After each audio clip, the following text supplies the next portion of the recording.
Good morning, students. Now I am going to start with chapter number 10. Here you can see chapter number 10 and the name of the lesson is the banyan tree. Banyan tree means होता है बरगद का पेड़. Okay तो before you read यहाँ पे दिया है, सबसे पहले हम लोग इसको समझ लेते हैं. Have you seen a mongooses? You have read in lesson 9 that a mangooses can fight with and kill a snake. But add the pictures and read the given lines given along with them. The banyan tree.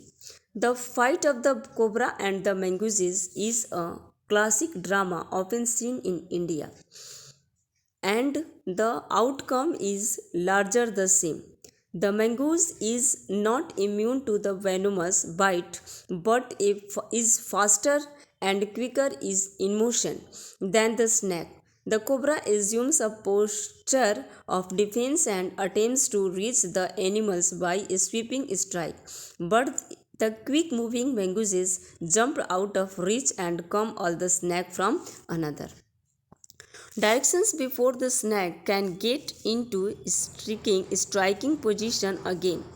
The constant movement tries and discourages the snake, and the mongoose is finally able to leap in close and bury its teeth in the snake's of neck.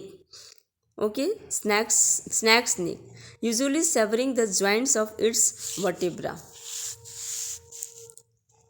Next page पे है, reading कर लेते हैं. You must have seen a banyan tree. This is a story about what the author saw as a young boy when he saw sitting in the old banyan tree in his grandfather's house. Meaning देखते हैं इसका क्या है, in line की meaning क्या होती है उसको हम थोड़ा सा ध्यान देते हैं. देखिए, have you seen a mongoose? क्या आपने कभी किसी नेवले को देखा है? You have read in lesson 9 that a mongoose can fight with and kill a snake. आप लेसन 9 में पढ़ चुके हो कि नेवले और सांप के बीच में हमेशा लड़ाई होती रहती है. Look at the pictures. इन तस्वीरों को देखो एंड रीड द लाइन्स, और इन लाइन्स को पढ़ो. Given along with them. तस्वीरों को पढ़ने के साथ साथ जो है ना, इन लाइन्स को पढ़ो. The fight of the mongoose. The fight of the mongoose and the cobras is a classical drama often seen in India. हमेशा भारत में ना नेवले और कोबरा के बीच की लड़ाई को देखा जाता है. And the outcome is largely the same. और हमेशा इसका जो रिजल्ट होता है वो बराबर ही आता है. The mongoose is not immune to the venomous bite. जो नेवला होता है उसके पास ऐसी प्रतिरक्षा नहीं होती है. अपनी प्रतिरक्षा के लिए उसके पास कोई भी जहरीला दांत नहीं होता है जिसे वो काट सके, है ना. But is faster and quicker in motion than the snake. लेकिन हमेशा वो स्नैक से बहुत ही तेज़ और फुर्तीला होता है.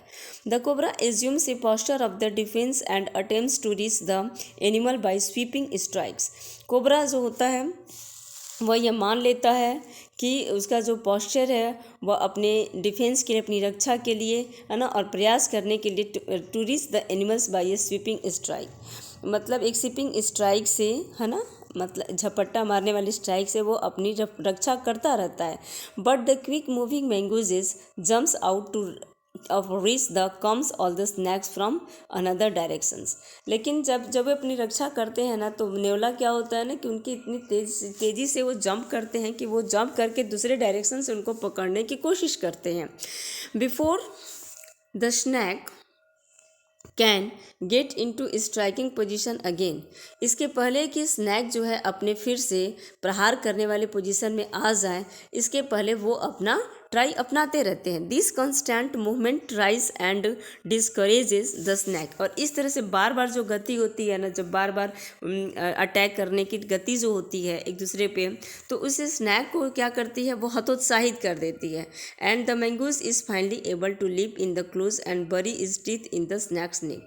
अब उसके बाद लास्ट में मैंगूज जीत जाता है ना, वो इस योग्य हो जाता है कि वो उनको अपने दांतों से, है ना, उनको अपने दांत को उनके अंदर जो है गहरे घाव कर दे अपने मुख से, और सांप के नेक पे, गर्दन पे वो वार करता है. Usually savouring the joints of its vertebra. और बहुत सारे जो उसके जॉइंट्स होते हैं ना, जोड़ होते हैं ना, वो कांपने लगते हैं. सेवरिंग मतलब विच्छेद कर देना, काट देना. उसके जो जहाँ पे जॉइंट होता है उसके जहरीले दांतों का, वहाँ पे वो काट करके उनको अलग कर देता है. है ना। विच्छेदन कर देना, देखो सेवरेजिंग मतलब होता है विच्छेदन कर देना या अलग कर देना, ये सेवरेजिंग की मीनिंग है। और वर्टेब्रा आपका वही होता है केशुका, जो भी मतलब इनका ये पार्ट होता है जिसमें इनका ये सांप का ये जो जहरीला दांत होता है ना, इनको वो काट करके अलग कर देते हैं। ओके गाइज, नेक्स्ट है, आप लोग यहाँ पे देखिए नेक्स्ट में, you must have seen a banyan tree, तुम अवश्य ही एक बरगद का पेड़ देखे होगे। This is a story about what the author सा, यह वही कहानी है जो लेखक ने देखा था। एज अ यंग बॉय, जब वो एक युवक थे। When he was sitting in an old banyan tree, जब एक पुराने बरगद के पेड़ पे बैठे हुए थे तो उन्होंने जो कुछ भी देखा था, यह कहानी उसी से रिलेटेड है। किसके घर पे? तो अपने ग्रैंडफादर्स हाउस, अपने दादाजी के घर पे जो कुछ भी उन्होंने देखा था एक बरगद के पेड़ में, उसी के आधार पे उन्होंने इस स्टोरी को राइट किया। Okay students, in next video I will explain your part 1। Thanks for watching this video.